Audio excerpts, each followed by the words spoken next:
আপনারা তো সবাই জানেন আমাদের সচিবালয়ের 7 নম্বর বিল্ডিং এ রাত 1:50 সময় আগুন ধরে এবং আমরা 1:52 সময় মেসেজটা পাওয়া যায় ফায়ার সার্ভিস এবং 1:54 সময় তারা চলে আসে।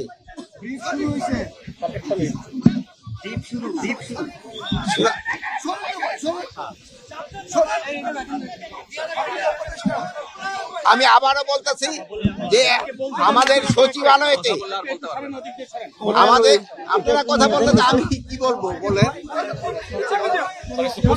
আমি বলি আমি জোরে বলতেছি, শোনা যায় আমার কথা?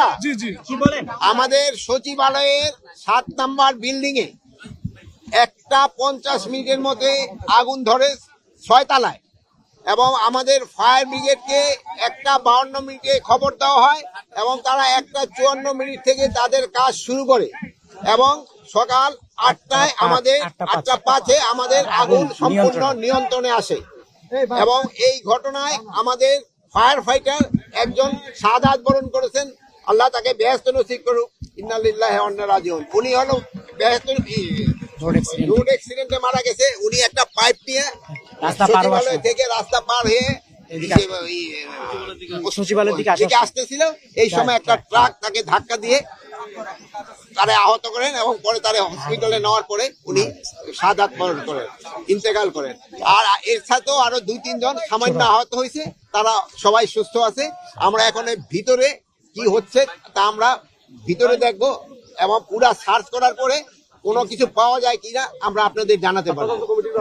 আর এটার ব্যাপারে আমরা একটা তদন্ত কমিটি গঠন করে দিচ্ছি। ক্যাবিনেট সেক্রেটারি অলরেডি ইনস্ট্রাকশন দেওয়া হয়েছে, হোম সেক্রেটারি অলরেডি ইনস্ট্রাকশন দেওয়া হয়েছে একটা তদন্ত কমিটি, হাই পাওয়ার একটা তদন্ত কমিটি করে দেওয়ার জন্য। এটা ইনভেস্টিগেশনের আগে আমি তো বলতে পারবো না, ইনভেস্টিগেশনের পরে আপনাদের আমরা জানাবো।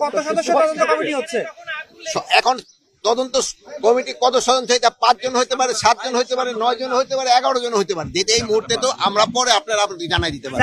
স্যার সচিবালয়ের মতো এত সুরক্ষিত একটা জায়গায় এইভাবে আগুন, শুনেন অ্যাক্সিডেন্ট তো সব জায়গায় হইতে পারে, এটা তো এই জন্য তো অ্যাক্সিডেন্ট বলা হয়। সচিবালয় হইতে পারে, দেখো তো সচিবালয়ের ভিতরে তো গাড়ি রাখা হয়, ফায়ার ব্রিগেডের গাড়ি।